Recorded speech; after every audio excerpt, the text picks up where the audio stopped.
Today we have a marketing genius, Igor Sorokin, who founded a growing marketing company that's helping some of the biggest brands in the world. He's had clients like Canadian Tire, Kijiji, Cisco, and even celebrities like Floyd Mayweather. A lot of people confuse that they think marketing is advertising. How did you build that business? Like, what are some of the things you learned?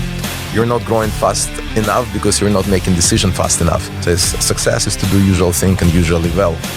What do you think is one of the biggest mistakes companies make when they think about marketing? The common mistake a lot of businesses make, they're trying to adjust situation based on the budget. What are some of the most important marketing lessons you learned doing what you do? It's not about what to do, it's what not to do. Mm-hmm. What's more important? To grow very slow and steady and profitable, or to grow very fast? I mean, the answer is... It's for you. Igor, thank you so much for joining us. Thank you for having me. I mean, it's a big statement about marketing genius. I would argue about this. That is my opinion. Thank you. My true opinion, by the way. Thank you. It's just, I've been doing this for 25 years. So between this combination of the business and the marketing. So I love it. Great. So walk us through your background, how you got into marketing, why you got into marketing, and we'll start talking about your business.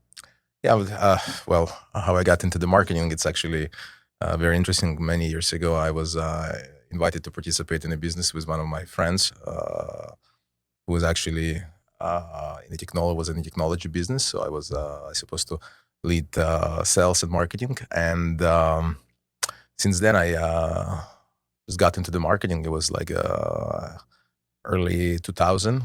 And over the years, I've stayed in the marketing field. I built this business to where we are today. And that's how I got into the marketing. Why? Was there something in your background or growing up that you thought like you wanted to do marketing? Or did you fall into it accidentally? Was it an opportunity that came by? My original, from the education standpoint, I'm in technology and a little bit of business. And but I was always been in sales. And when like end of 90s, when all this boom of internet started, I was very curious about digital marketing, and I ended up getting the offer to join the business.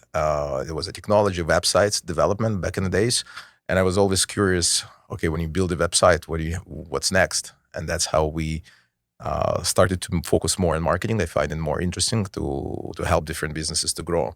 So that's why marketing, and I fell in love with it, and still is. So, what about it? What's so interesting about marketing? So like, when I think about marketing, I think you're trying to convince people to buy things they don't really need. I watch Mad Men. I'm sure you're familiar with the show. Is it like that, or is it something else? Like, I think, for me, it's more of it's like, I think marketing, people that love marketing, and there's people that's with specific personality. It's a combination of sales, creativity, and also have to be good with the numbers, especially today. So I love this combination. Plus, I like to achieve goals for our own business, but at the same time, it's very interesting to help other businesses to achieve the goals. Some of them don't even have those goals. Okay, we have to help to create those goals, whether it's to achieve certain revenue or number of clients to bring, or amount of appointments, or just to improve the brand, or just change the look and feel, and just to create something really cool. Right. So a combination of all those factors, I think I can say that I love marketing. Someone said to me many years ago, the best job, it's a profitable hobby. I think, I wouldn't say this is my main hobby and the best hobby, but I love marketing, and it's a kind of at the borderline of being a hobby. So I'm still involved in the day-to-day, I would say marketing campaigns, more of like on a strategic level. So that tells me that I still in love with marketing. Mm-hmm. You said that you even help some of your clients figure out what their goals should be. So you would actually have clients come to you and you're telling them, hey, like they come to you without having a good idea of like what their goals are, revenues or customers or whatever? I would think they'd figure that out. Like it's like everything in our life, everything it's most of the people like think generally, like I want to get more business. I want to grow. I want to become famous. Like I want my brand to be more recognizable. And then you say, okay, what does it mean? Like walk me through the numbers. So when you tell me that you want to be a famous athlete, what does it mean? What kind of tournaments you want to win? And same applies to business. And most of the, I mean, I wouldn't say most of it, but many clients, primarily like I would say small to mid-sized businesses. When I say small, I not necessarily one-man show, but I'm talking about like businesses with a 5, 10, 15 people operation. They don't necessarily have any specifics when they want, like in terms of the goals. I would even say 70, 80% of businesses that don't have specifics. So a solid marketing firm can help to establish what will it take success. What does it mean success? From the financial standpoint, from just numbers of clients, number of sales that you want to achieve from certain marketing execution. And as a result, we work with different departments within a company. So it's at the borderline working with the financial people. It's at the borderline with working with the sales people, understanding and then establishing the goals. So, if I do a Google search, I'll find like hundreds and hundreds of marketing firms and agencies. Everyone is nominally saying they're doing the same thing. When you started your business and like even today, how do you think about differentiating yourself? Because I think that's helpful for entrepreneurs in general, just thinking through, in a crowded space, how do you think about, okay, I offer this service, but I'm either better or different than my competitors? Yeah, I mean, everybody obviously says they're the best. Right. I think when we started, I remember one of the quotes I heard, I think it belongs to Rockefeller, says, success is to do usual thing and usually well. And at the beginning, we started to do things just trying to do better than others. Over the years, we started obviously to think about differentiator, especially when you're in the service business. Sometimes it's very hard to differentiate yourself. So you're always trying to improve your own offering. And after a specific time, I think we built our own identity. To say that we're very unique, I can't say this, but I think we're very different from, I would say, majority of marketing firms. And it just overall, the term marketing is very broad. There's a lot of, I find today, many organizations, they call themselves marketing firms, but in reality, there's just simply sales organizations selling marketing products. As one core, we believe we became fully integrated marketing group of companies. So we fully integrated for whatever you need. If you use the analogy of a hospital, we have different departments, so we can help almost every business that requires certain marketing activities. So that's what we call integrated marketing firm, focusing on specific industries that I believe we have a great experience. We've been very successful. And what differentiates us is just the focus, fully integrated approach. And I guess, over the years, the portfolio experience. So we talked about this before, your business has grown to a very nice size. You're doing over 8 figures in revenue. You have over 40 employees. That's pretty big for a marketing firm. How did you build that business? Like, what are some of the things you learned building it? Was it just you're very good at sales? Was it just go for it?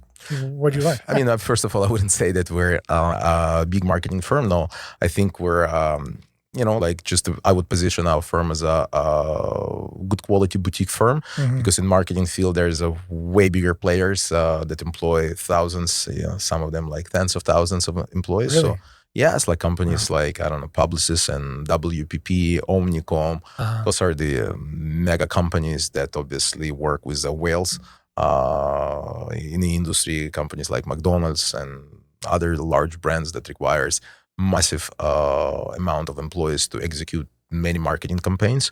I would say we're a boutique, decent sized firm. That's how we build it. It was a step by step over the years. We were adding more services. So we started, as I mentioned to you, the first service we have done at the late 90s, it was web development. Then we ended up building another service like marketing, SEO. Then we started to add more at the time, like a paid media service and other services. So, and then we had few acquisitions. We were very fortunate to acquire few small groups. And over the years, we became fully integrated. That's and just today, I like to use analogies, but let's say if you're a builder, and then all of a sudden you realize that you have multiple trades under your umbrella, and it's pretty much they're in-house, as it allows us to really work together and align our goals. Mm-hmm. What was there like a mistake that you made that if you were to start again, that you wouldn't do again? Like if you're starting your business, the same business today, what would you do differently? It's a good question. Many mistakes. Okay, but I'm trying to kind of concise into the assumption. Go through each one in detail. I would say probably after 25 years being in the business, in the marketing business, I would say at the beginning I would focus on a long-term strategy. I would approach executive board that could have expedite my vision and where we're going. So I would probably do, I would say, more focus on the strategy. I would say better executive.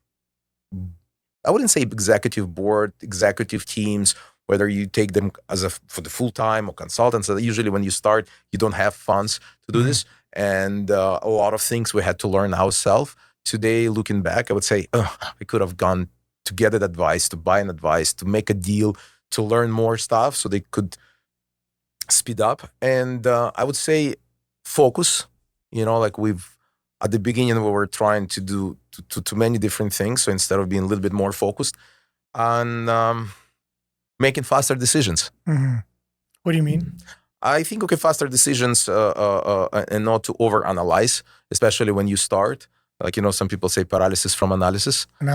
Or analysis paralysis. Yes, okay. Paralysis from analysis, that's right. And then, and just recently I heard like a nice quote, you're not growing fast enough because you're not making decision fast enough. And I think it can apply to almost everything. So again, I'm not going to get into the details, the mistakes of also about better culture, better HR, everything we had to learn. So it's especially when you're in a service business, whether you do like, I'm sure it's can apply to financial services, to any business that was in the service industry, because when you manufacture and distributor, it may be a little bit different. But when you're in a people business, it's all also about the culture, people, retention, HR. So today I'm looking at the things slightly different, all those important components. So I would say strategy, faster decisions, HR, like people, executive board. How do you maintain like good retention for employees? Like, have you come up with some good strategies to do that? Because I know it's a big problem with service firms. Yes, I think first of all, people that we're trying to attract, the talent that we're trying to attract to our business, whether it's full-time employees or people that even be contractors or even advisors or consultants. I think we want to make sure that it's really much to the culture and principles of the company. That's one of the elements. A second element, just to make sure that we're very adaptive to the culture, like everybody now talking about office versus remote.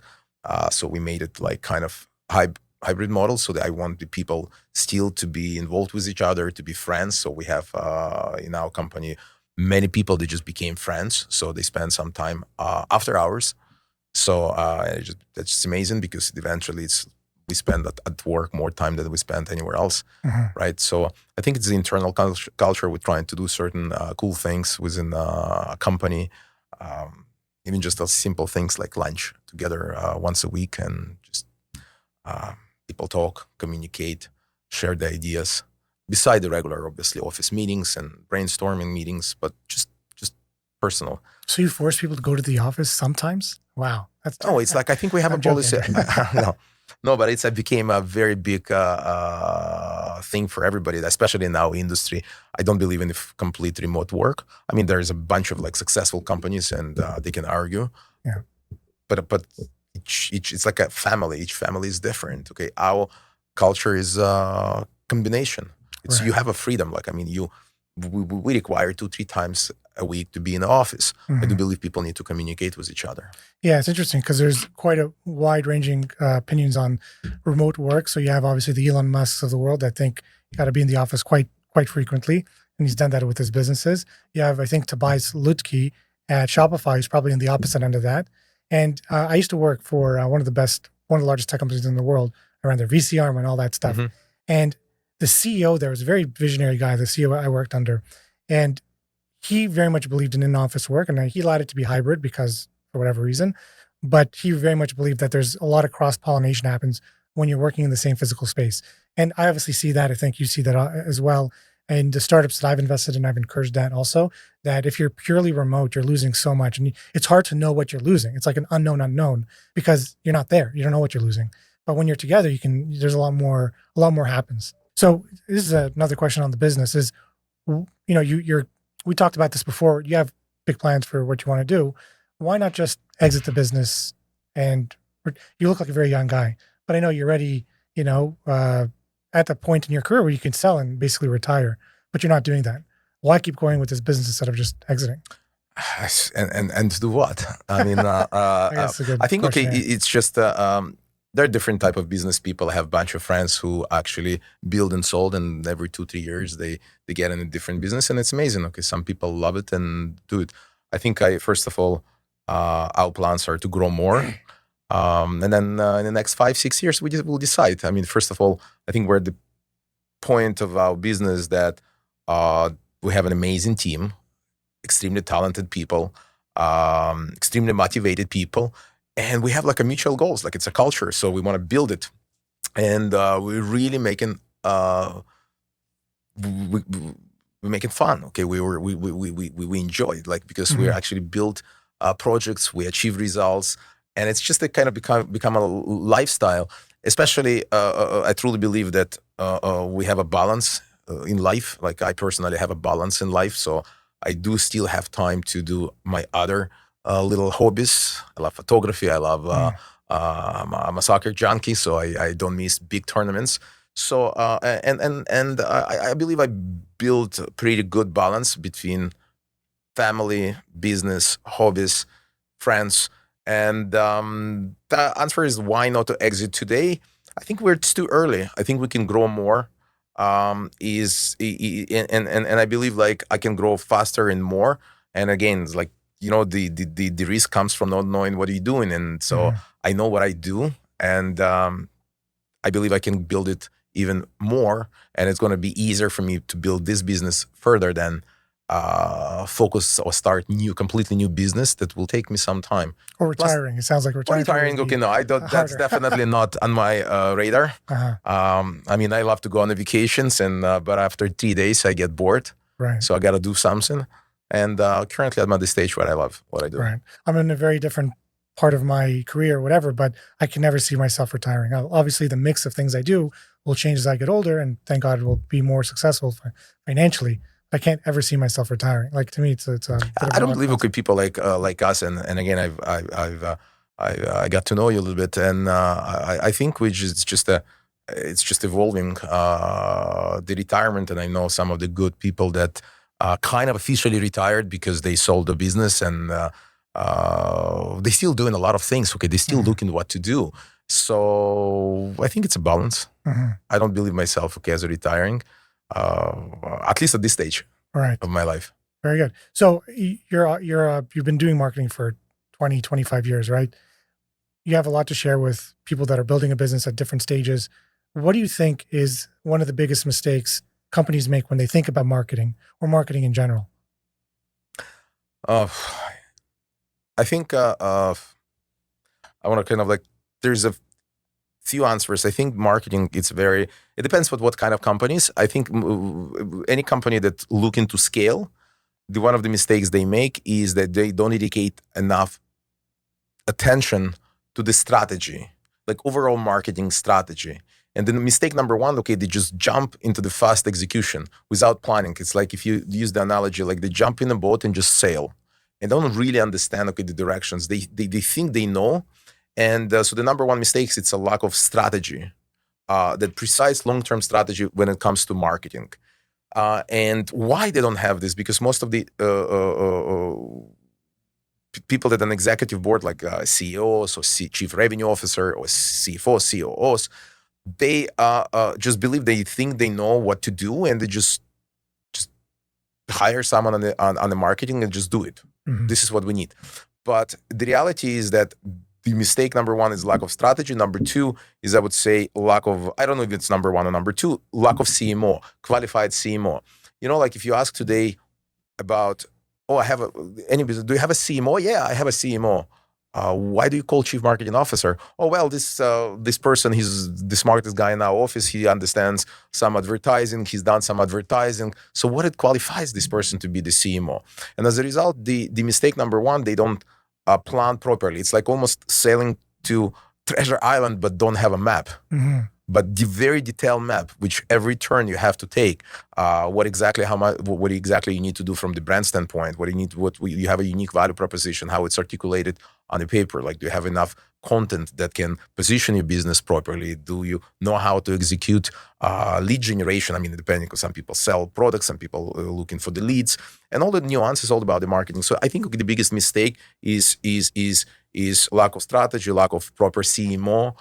Or they have a CMO, but it's a wrong CMO. From our experience, I would say 60-70% of CMOs that we've been consistently working together, they don't really qualified CMOs, Mm-hmm. And sometimes you have to fight things that, What would make someone a qualified CMO? well, it's the experience. It's understanding of holistic marketing. I think when people call themselves CMO, it comes from the experience. It's like a general contractor. Like, what makes people be qualified general contractor when you build a house? Mm-hmm. Well, experience. I've worked with every trade. I know how it's supposed to be done. I understand what is supposed to be a cost. I understand how they all have to work together, and I can articulate the vision of the architecture to all the trades. So it's a combination, and very often many business people, they just place at the position of CMO just the person who basically qualified trade, but never been understand the whole ecosystem of the marketing. That's why in a solid company's position, CMO is those people that have an experience of building the businesses, understanding the numbers, understanding the entire marketing, understanding almost every trade, and they don't have to execute. They just need to understand how to select right partners, build the strategy, select right partners, whether you have in-house, some people execute certain things in-house, some people, what kind of agency to bring or what kind of trades to bring. There's lots of nuances. And that's what I think that's the biggest challenge for a lot of business owners. They don't have qualified CMOs, and as a result, they don't have a very good marketing strategy. Okay, so I wish it was as easy as experience equals amount of years doing a particular thing. That's unfortunately not true. Yeah. Life would be much more simple if that were true, because if I'm hiring a general contractor, just because they've been a general contractor for 20 years, doesn't mean that they may be experienced, but they may not be good. Maybe that's the way to put it. So when you're looking at a CMO, or if you're giving advice to a CEO of a company and they're asking you, okay, how do I know if a CMO is qualified, aside from looking at the amount of years they've been in the business? Because as we said, 100%. No, 100%. Okay, this is basically like if I'm going to use it, I know you're in the financial world. It's like saying, okay, I'm bringing CFO. And what makes this person to be CFO? Oh, he used to do tax returns for students. Does it qualify this person to be CFO or be strategic financial based person? on some of the startups I've seen, yeah, probably. Yeah, probably. Yeah, it's one of those situations. I think as a CEO, I would first of all check the experience, check the portfolio. Like, show me the companies that you help to scale. For example, I'm working with CMO network. My good friend Roshnien, she's has a network of one of the most qualified CMOs. Mm-hmm. And depending on the industry, we just recently had a few clients that decided to use outsource CMO services to calibrate the strategy to make sure everything is going properly in the hire. So I would say, first of all, check CMO. Again, the question is do you want to hire full-time CMO, or you want to use the fractional CMO services? So I think regardless of whatever decision you made, depends on your budget, depends on the size of your business. It's like CFO, sometimes you cannot afford yet, but you still can use it. You can buy 10, 15, 20 hours and be very strategic with your financial decisions. Same related to the marketing. So I think you need to check portfolio of the CMO. What have you done? Check references. If I'm telling you that I used to be CMO of this company, ABC, and I helped them to scale from $5 million to $50 million. Okay, so it's up to you to make sure that what I'm telling you, it's the truth. So you need to understand this. That's number one. Number two, sometimes you can use agency to pre-qualify CMO before you hire. I know it's sounds a little bit strange, but it's very common when we will provide an opinion saying this CMO really real deal, okay? He understands what it's all about, understands services, understand the strategy, understand trades, understand the topic, and know how to work together and keep the marketing culture or sales culture and understand, and also like align with the sales, because marketing and sales supposed to be aligned, but very often it's not aligned. Sales people don't really understand marketing people, and it's almost like different worlds. Even for a lot of companies, I have this person, he's a sales and marketing manager. Sales and marketing manager. It's just, well, it's good luck. I mean, someone that's not in business or built a business will look at sales and marketing as the same thing, because the goal is to sell your product. Okay, that's sales. How do you sell your product? You market your product, So what is the difference, if you're on one leg, just what's the difference? How do you align those two things? So to me, it sounds like they should be aligned. Like, how could they not be aligned? Yeah, I'll give you a good example. We've had a few clients that basically salespeople, when they go to sell and for the meetings, they really don't even actually know how the meeting was originated and what has been promised by marketing team, like additional discount, some kind of gift cards, or those type of things. I think that's what the art of, first of all, chief operation officer, to make sure that CMO and VP of sales understand each other, work together, work on a strategy. So marketing today is not just advertising. A lot of people confuse that. They think marketing it's advertising. In reality, marketing is consists of multiple. Like I would say, if I have to divide today, there's a three major pillars. It's a strategy, branding, and creatives. Kind of. Then media buys, when you need to buy more advertising, you buy advertising, or whether you do organic, whether you do paid media. And then the third column I would put, it's the optimization, the entire process. When you do generate leads, when you do generate sales, how you retain those clients, how you make sure the salespeople go and sell. Like you generate tons of leads, but do you close those leads? So that's when you need to have communication with your sales team, customer service team, understanding so people buy, and what is our closing ratio? We generated, let's say, 1,000 leads, how many appointments we booked, and why it's such a low number, or how many sales we made from those appointments. And that's where the alignment. And when you align this, when you extract all this data, all the information from salespeople, sales team, sales manager, you can readjust your marketing activities, whether you do advertising, you build creatives, or just a value proposition. So that's what it's all about. That's how you align. How should a CEO or a business leader think through a marketing budget? Well, that's a good question. It's probably one of the most common questions we get asked. I think it's based on your goals. And the common mistake a lot of businesses make, they're trying to adjust situation based on the budget. And sometimes it's impossible.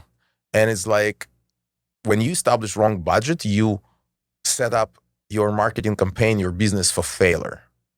It's like almost like, I want to build a house, certain type of house. Okay, but this is the only amount of money I have. Can you really build this house? So I think there's no standard answer. Like some people, there's lots of discussions. First of all, depends on the industry, depends on the type of the business. Certain types of the businesses, you always allocate 3, 5, 10% of the marketing budget. Some businesses can allocate even more, depends on if it's of revenues, percentage of revenue. A percentage of the revenue. But this is like, for example, B2B businesses, they have the lifetime value of the client. It's way longer, because let's say you can spend at $100 to acquire the client who's going to spend you $100 with you. But if this client will be spending for years, every month, $100, then, so so not necessarily from the revenue. I think it's from the goals.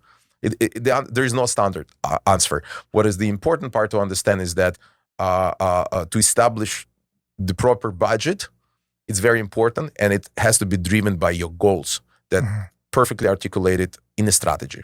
I see. So what are some questions that business leader should ask themselves to understand what their goals are and how to think through that as it relates to a budget? Like, let's say you have someone doing 20 million a year, 50 million a year in a software business. I can see that quite a lot. By hopefully we're investing in companies that get to 10, $20 million in revenue, and they're growing. So let's say that at that point, you need to start thinking about a CMO, need to start thinking about their marketing in a very serious way, building brand equity, all that nonsense. Or all that good stuff. Not nonsense. It's not nonsense, but all that good stuff. No, but it's for sometimes. What should they think about? Like, okay, they have obviously their budget. They're losing money usually, these companies, meaning they're running at a deficit, so they have to raise money from third parties. how should they think through? Like, okay, my goal is obviously to get more sales, to get more revenue. What does it mean for marketing budget? It depends on again on a strategy for like a business strategy, not necessarily even marketing strategy, because there are some businesses and they had a strategy right from the beginning. The strategy was velocity.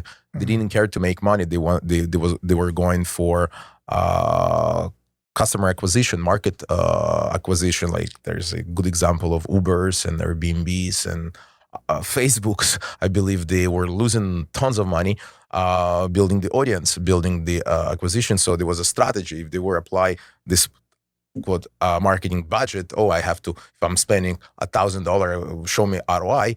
The ROI it's a long term. Obviously, for those type of businesses, it's a more of a long term strategy. I think, particularly, you asked me a question about SaaS, and we have some successful clients who succeeded to scale the business. I think this is what comes down to customer life value. For example, if you are in a SaaS business and you charge $300 per month for your platform or whatever you have, you're like the client stay with you 3, 4, 5, 6 years. Obviously, like in average. So each client pretty much represents you like tens of thousands of dollars. So the question to you, how much you can afford to spend to acquire this client. And that's how you should allocate your budget. And again, but it all comes down to the business strategy. If you need to get from, I don't know, $2 million yearly revenue to $20 million yearly revenue, and you want to like do it fast because your value, your company value will be way higher if you show fast growth. Yeah. So a lot of this is actually a very common question, especially for SaaS businesses. What's more important, to grow very slow and steady and profitable, or to grow very fast? I mean, the answer is only because you know your competitors, you know what's your goal. Some businesses in SaaS space, they want to just grow to $20-30 million in revenue and then eventually exit and let bigger private equities or venture capital firms to take it to the next level. And again, so that's why I think there is no standard answer, and it's all driven by a business strategy and marketing strategy. You brought up quite a number of good points, because there's a way to, when we look at a business, right, especially one that has a certain size, say it over a couple of $1 million in annual recurring revenue, one of the things we're looking at, especially if it's usually SMB type customers they have, is the lifetime value to customer acquisition cost ratio. Yeah. Right. So if you're getting a client that, let's say they will spend over their lifetime with you, meaning before they churn, they'll spend $10,000, right? We're looking at how much it costs you to acquire those types of customers. If you can acquire that customer for $1,000, well, then you just pour more money into that marketing engine because you're doing it profitably. Now, of course, you have overhead and probably you're still losing money because your overhead's too high, but that's the nature of the game usually, of being a startup that's growing, right? Well, the companies that it doesn't matter how fast they grow, this is from my perspective as an investor, is that if they have a lifetime value to customer acquisition cost that's negative or very low, a very small ratio, you can't invest in that business, because even if you pour more money into that marketing engine, they're not just not being profitable as a business, they're not being profitable as a sales engine, meaning the more customers they have, the more money they're losing from that customer. It's actually, and I've seen that strategy play out where a company will optimize for top line revenue growth because they think, incorrectly, I think, that VCs care only about that top line revenue growth. So if revenues went from 5 million to 20 million, that's good. You can use that to raise more money, right? But if you look at the numbers, it's a bad business. Yeah, absolutely. Okay, I mean, this is a financial game, and I believe because you may be underselling the product, maybe the price isn't right. Yeah, so if you fight, okay, so here's the thing: if you're fighting for a market, and it's the race, okay, who's gonna acquire more clients? Let's say you have a marketplace, right? Marketplaces would be the exception here. Yeah, marketplace. So you want to acquire marketplace. Even if you're in a SaaS business and you have, let's say, I don't know, like some kind of CRM, industry focused CRM, you obviously want to kind of grab the market, grab the clients, okay, make them to fall in love with your platform. And if you're not profitable because you're spending lots of money on marketing, that's okay. I mean, again, like it's okay, because it's going to be a point that you will kind of start spending way less on the marketing and more on operation, retention, and other things, and serve the clients. I don't believe Salesforce, again, I'm not talking about I don't know, but I don't believe they spend as much that they used to spend on the marketing. They more spend on customer retention. So if you're not profitable from perspective of operations or other things, that may be a problem. But if you're not profitable because you're fighting for the market from the marketing standpoint, I think it might be okay. But again, it's each case, it's individual. It's actually a great point. I think you're 100% right when it comes to like a company that's values is within its network effect. So if a company's value increases because of network effects, an Uber is a great example of that. Which one? Uber. Uber, right? yeah. Uber is not valuable unless there's people using Uber, right? Absolutely. So it needs a certain scale for it to have any value to someone.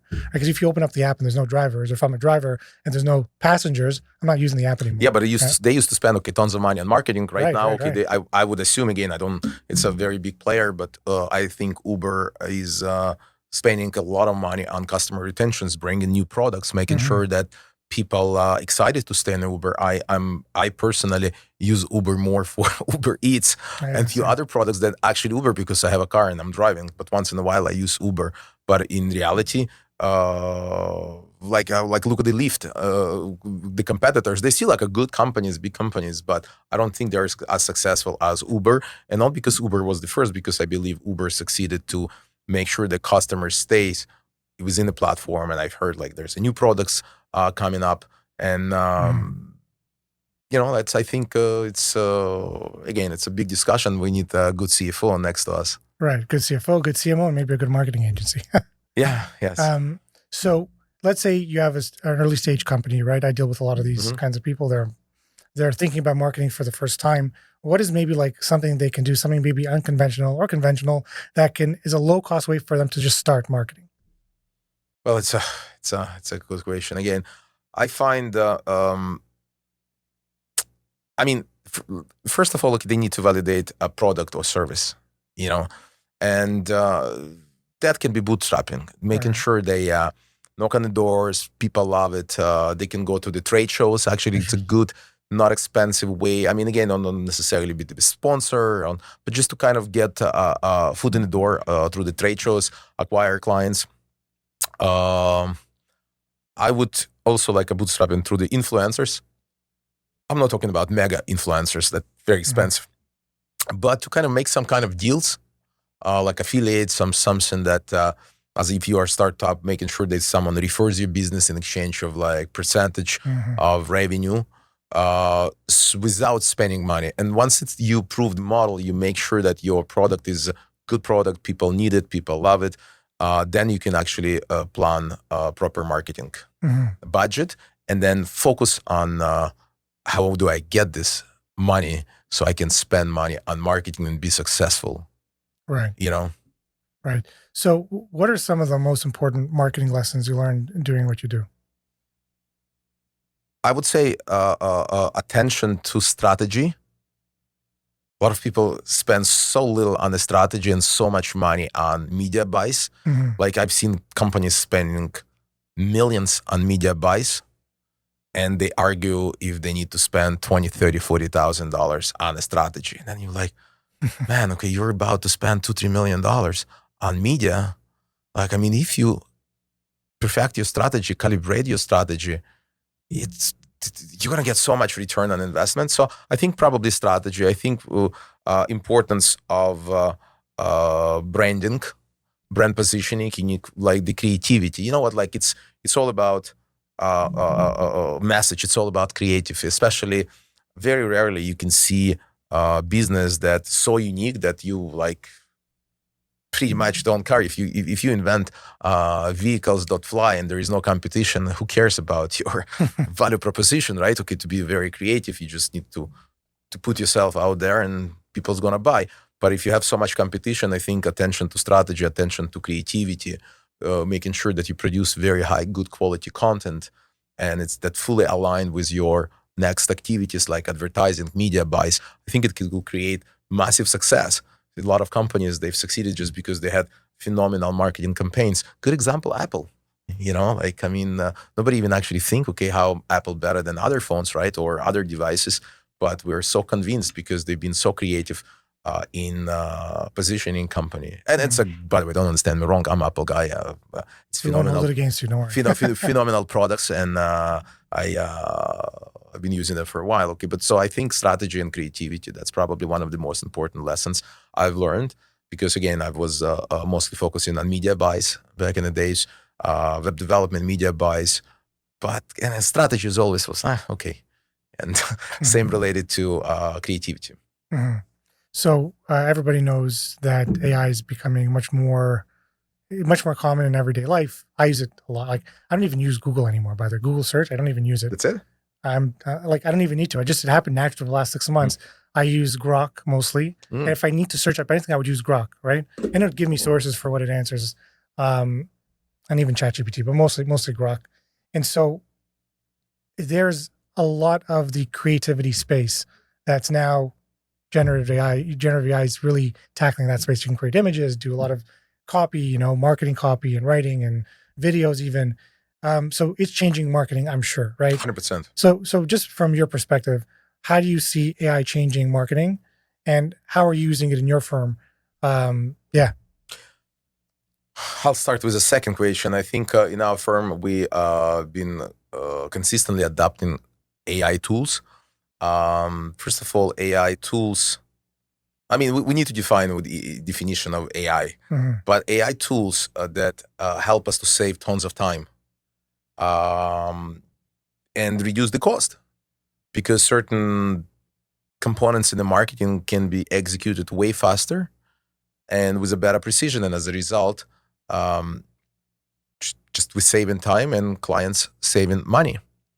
So that's how we personally use AI, and whether we building certain campaigns for paid media activities, whether we do content production and we produce certain content. But that's, by the way, very important to understand. It depends what we call content. I mean, there's still restrictions, and if you use purely AI content, it's not going to rank on SEO. There's a lot of complications with it as well. Yeah, there's a certain, there's a lot of content that will be fought with it. But that's how we using it. For us, it's a tools. And even okay to get information, it's a faster way to get information. Number one, number two, to find faster specific information. But you have to be very careful, because again, AI, what does it mean? AI, what does it mean? Answer you using that, you getting the answers. How do you know that's a reputable source? And how? Because that's another. I find it. I'm still using Google. I mean, I'm using a lot ChatGPT, but I'm still using Google because I want to get the source. Where's this coming from? And Grok is great with that because it actually gives you the source. I agree. So the second question, how it's going to change? First of all, nobody has a crystal ball. It's going to. Do you think it's a threat to your business, or is it more of like complementary? It makes your business better. I think it's actually, there's no definite answer. I think it's going to evolve. I think it's going to simplify marketing like everything else drastically. In the next 10 years, nobody has a crystal ball how it's going to be on the marketing side. You will still need certain people that will assemble everything, execute. It's definitely going to be very big impact on the marketing side, but like everything else, like in the financial world, like in the medical world, a lot of the precision that AI can read, I don't know, like MRI images, okay, maybe even better than some people that actually going to read because there's no mistake. But again, I think is a threat to our business. Probably, I would say, depends how you look at this. We're adapting, and eventually, businesses still want to deal, at least in the next 5-10 years, with other people that says like, I need marketing, I need you to help me to grow from $20 million to $40-50 million, and probably it's going to be just faster, and it's going to be a little bit easier. But you still, I believe, need people to execute a lot of activities. But it's definitely going to be very, very big impact on specifically marketing industry, and on certain trades will just simply disappear. Like I just recently saw a certain tool that can produce videos of not real people that looks like real people. They can talk better than any salesperson. You can still see the AI, but it's obviously going to be evolving. But the question is how platform will react on those fake videos and fake images. And so that's the question, because right now, big players like Google and Meta, they already started to fight generative AI, because it's a lot of misinformation, because someone just decided to tell that the sky is black and not blue, and it's going to show you the images of the black sky. Doesn't mean it is the reality, and some people can believe it because they just saw it. So I think I'm more scared of Google and Meta trying to figure out what is misinformation, because they've sucked at that, and I'll take that to the bank. But it's a great point about this AI versus real content. In my very narrow, small world, I tried doing both. I write a lot on LinkedIn, very, very good opinions on LinkedIn, and my posts are great. And my opinion is usually true 99% of the time. I can concur. Yes, there you go. And that's an endorsement, by the way. So I've tried at some point, I think early 2024, and you could probably, if you would go through my posts, you'll be able to tell which one's AI and which one's not AI. And I use a tool. I'm like, let me experiment with this. And it was just, number one, I don't like it because it's inauthentic, and you can tell it's inauthentic today. Maybe it'll get better. Two, it does much worse than the content that I write, even if it's written worse, even if it's like grammar and spelling errors, it's not written as well. Like, it still does so much better, because when someone reads it, I think that they're interacting with an actual person. One of the worst things about LinkedIn today is that you have AI generated content, AI generated comments, and it's like, there's nobody speaking about this. This is garbage.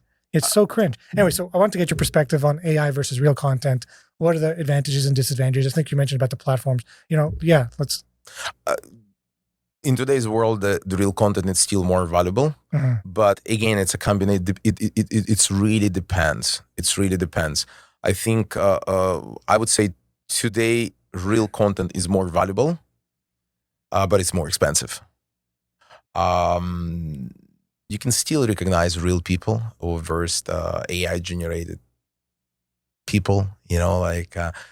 We find user generated content that simply executed not by some famous celebrities, but just the regular people that just purchased this bottle of water and they love it, and they just talk like a real humans. I think so. I think generative AI is just simply faster and cheaper, and some brands still refusing to use them. But I think it's getting like more and more. It's a combination of both. I've seen big brands like in a consumer retail, they already started to use AI generated images, like I don't know, woman with a purse, and like how it looks from different angles and how it looks in a different weather. And it's cool. It's nice because it gives you like good perspective. But I think it's a combination. It's more and more. Will AI replace entirely real content? That's a good question. I don't think it's going to happen in the next 3-5 years. But some industries, it's already been replaced. Just like e-commerce. It depends. It depends. Like when you want to buy something and you want to see someone like you wearing the hat, and it's like, I like this guy. Okay, I like how it looks like. It's you can still see the difference between the real person and not. But yeah, I guess like certain processes, like how certain devices work, definitely AI can replace. You don't need a real human showing how to open this bottle of water, or how to install a handle in your door, like some kind of with a code, which is I'm planning to do it today by my contractor. But I think the good video by AI will serve the purpose. You don't need a real human, and this video is going to be very fast, easy, like instruction how to do certain things. Okay, so what are some book recommendations you have that helped you in your own business journey? Listen, it's a good question. I'm thinking about the books that specifically can help some business people about the marketing. So I find a great book, and I would recommend The Ideal Executive by Ishak Dizas. It's a very cool book. Do you know how to spell the name? Dizas, it's A-D... is that okay? The Ideal Executive. The Ideal Executive. It's actually a really cool book for a lot of business people. That's exactly about alignment of between different managers, how to build a really good team. I find very cool, and it helped me. 100 million lead. That's another interesting book, and how to make like stranger to buy your stuff. What it makes. So it's another second book. Like it can apply to many businesses. I find it very cool. I love Scaling Up. It's pretty cool book. So that's books recommendations. Those are great. That's the book. Those are the books related to my industry, related to the business. I'm not gonna get into the fiction books, but if anyone who has a fiction book recommendation, I'll give it. It's going to be true for everyone. Lord of the Rings, get that, you'll be fine. You'll be fine. But those are the two books. Yeah. So I guess my last question for you is, what's the best business advice you received? I love quotes, and there's lots of over the years I've been getting a lot of advice, and I'm still looking for many more because I'm not on my final stage in a business. But I think one of the advice, it's about focus. Focus, very important. And it's not about what to do, it's what not to do. That's what I find, like in a business, especially in marketing, like the advice, what to do. We're always seeking for this advice, what to do. But do we really know what not to do, and how to focus, and how to save time? I've even read some of the interesting articles about very famous entrepreneurs, and one of the qualities they have, it's the ability to say no and focus on things that are important, and not to just waste your time on things that doesn't contribute to your long strategy or long vision overall. So that's probably that's the advice I would say. That's great. That's what I fight every day with myself. Same here.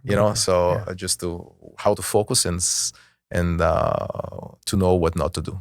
Great. That's a great way to leave off. Igor, thank you so much. I learned a lot. By the way, I'm going to share some of this advice with entrepreneurs that I speak to regularly. Thank you, really. I appreciate it. Thank you for having me.